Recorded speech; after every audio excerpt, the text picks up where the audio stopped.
Hey y'all, I'm Chris Weston, and I am excited. I'm just over the moon. I got a job working at DeVan Cadillac Buick GMC Lincoln in Rainbow City, Alabama, which is about 15 minutes from my house here in Atala. And I'm over the moon. I have worked I've sold cars before. And a little bit about me is I've sold cars before. I've never worked in a dealership setting or sold new vehicles before. This is the first time. This is the end of my first week. So I'm honestly, just very excited, over the moon about working here. My history in the car business is I used to live in Hawaii. I lived on the island of Maui, and I bought and sold cars in Hawaii quite a bit. And honestly, it was more of a way for me to drive different vehicles for a while, and then I would sell them and hopefully make a profit. And then I ended up getting divorced, and I got full custody of a little toddler girl, and my stepson stayed with me through and to finish out his high school for the next couple of years. So he stayed with me also.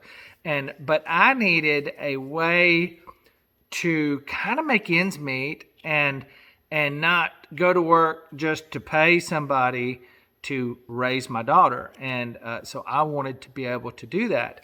So my house was divided into 4 units, so I rented 3 of them out and bought and sold cars. And what I would do in Hawaii is I would, of course, I lived on Maui. I would go to Oahu and I would buy vehicles there, usually from insurance companies, theft recoveries, repossessions. Sometimes they would have light damage that I would repair and then rebuild the title. Then I'd put them on a barge, and my recollection at the time, it was about $100 to ship them to Maui. That may be a lie, but that's my recollection, which is often heavily flawed.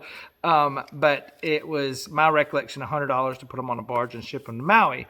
When they got to Maui, I would sell them there and was able to make a pretty good living, sort of undercutting the 2 or 3 established big name dealers that were on Maui. So it worked out very well for me. That business model didn't work so well for me here in Alabama when I moved to Alabama in 2012. Originally, I'm from South Carolina. Of course, I lived in South Carolina, Myrtle Beach, South Carolina, before I moved to Hawaii when I was 25 and stayed on Maui for 17 years. But anyway, so the business model didn't work so well in Alabama with all of the competition and all of the used car places and everything. So my wife and I, we've been buying and selling investment properties for years, and I've got a small grass cutting business and also work in the hunting industry. I've been very, very blessed, but now at 52 years old, I've got 2 beautiful 15-year-old girls that are wanting to get cars and expensive stuff and preparing for college. I've got a 17-year-old son who is a senior in high school, and he's doing dual enrollment with college and high school at the same time. So obviously, we've got some very big expenses coming up here in the next little while. So I started looking for a job, and I found a job at DeVan in Rainbow City. And of course, DeVan they've got 4 new lines of vehicles there: Cadillac, Buick, GMC, and Lincoln. And they've also got a great selection of pre-owned vehicles as well. Of course, the working in a dealership is brand new to me. It feels like, honestly, at the end of my first week here, it feels like I have literally hit the jackpot, because what I have inadvertently kind of stumbled into is I've landed at a really amazing dealership. It's a family, they've been a family owned dealership for over 50 years. And matter of fact, it's a female owned dealership. And, but they've been doing this for over 50 years. And because it's a family owned dealership, there's a few little quirks that you'll find there that you may not find at any other place, no matter how many different dealerships you go to. One is that they're able to sell GM products like Buick, GMC, and Cadillac, and also sell Lincoln, who is a direct competitor to Cadillac. So, and that's because they're a family-owned business. The Lincoln, we have a totally separate Lincoln building on the property, and but it is an amazing place to come and buy a car. And I've said all of that to say this, and this is really sort of the gist and the reason that I wanted to make this initial episode here is, well, first of all, I wanted to kind of document my journey and evolution as a salesman at this dealership. I think that most people only get to see dealers and dealerships and car salesmen through the context and the lens of a consumer during a normally high pressure event where they're buying a new or pre-owned vehicle, and they are sitting at opposite sides of the table from the salesman, and it's more of an adversarial, it feels like sometimes, situation than it is a situation where the salesman is trying to assist you in making an educated decision, assist you in finding the best vehicle for you, and assist you at finding the most meat on the bone for your, whatever vehicle you're driving now, if you're thinking about using that as a trade-in. And while I've been at DeVan Lowe this last week, they keep stressing that we're family owned, and it feels different. It felt different the first day that I walked in, and as a matter of fact, a competitor, competing dealership made me a job offer the day before DeVan Lowe made me a job offer, but I was really hoping to to be able to land a job at DeVan Lowe because it really felt different. And I'm going to tell you a little bit about that. First of all, again, it's a family-owned business for over 50 years. Second of all, it's a female-owned family business. The dealership is owned by this amazing woman who is there every day. She's very hands-on, very, very smart, involved, and her husband is, of course, there also. They're both very involved in the day-to-day running of the business, and they have made me feel incredibly welcome.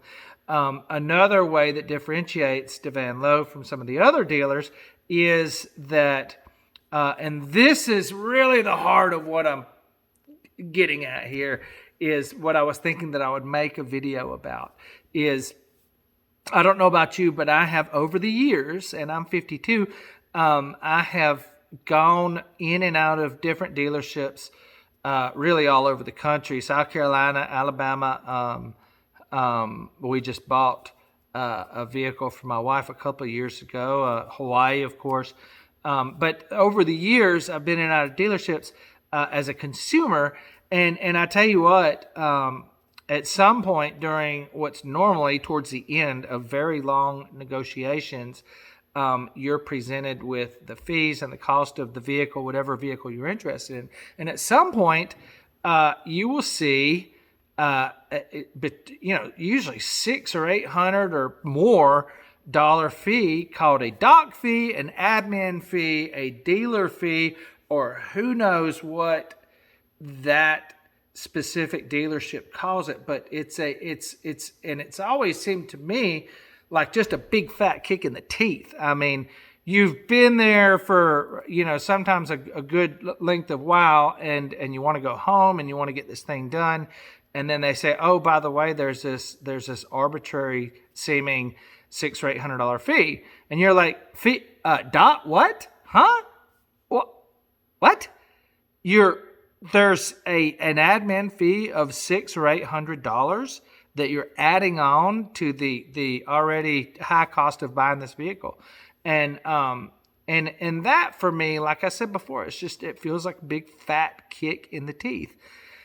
Well, the Van Low doesn't have these fees. And so that is different because every other dealership in the area has these fees.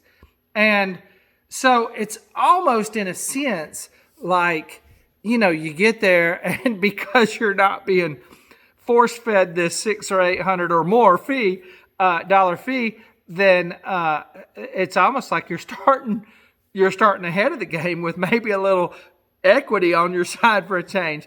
And so, but I wanted to open this discussion up, and God willing, everyone will keep the discussion respectful and that kind of thing. It's okay to have different opinions, but please be respectful.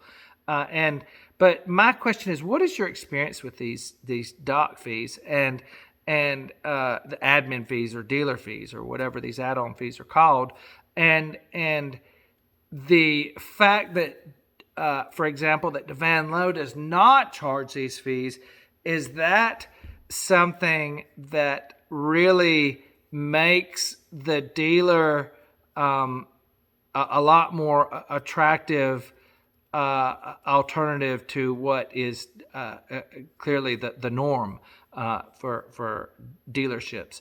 So, but I would like to hear your experience with doc fees. How much have you paid before? How much have you seen before? And how important is it to you to go to a place that does not charge these arbitrary fees? So anyway, that's what I've got today. This is going to be episode 1 of becoming a new vehicle salesman. I hope that you guys will tune in and follow this journey with me. I'll try to keep the rest of the videos very short now that you know a little bit about me and where I've come from and a little bit about my history. But y'all, thank you so much for watching this. If you enjoy this discussion and this video, I hope that you'll subscribe and like the video and share it with other people. And I will look very forward to going down this road with y'all, and we'll just do it together. Thank you so much, and God bless you guys. And hopefully I'll be able to meet you guys in the very near future in person. I hope you'll forgive me. I'm not a polished, clearly speaker. I'm a lot of ahs and ums and stuff. And if you can kind of push through that stuff with me, I'd be deeply humbled by your kindness in that. I'm not a slick, fast-talking guy. I'm just a good old boy from South Carolina that takes things kind of slow. But thank you so much, and God bless y'all. And I look forward to seeing y'all in episode 2, which will be a lot shorter, I promise. Thank you, and God bless, and we'll talk to you down the road. Bye-bye.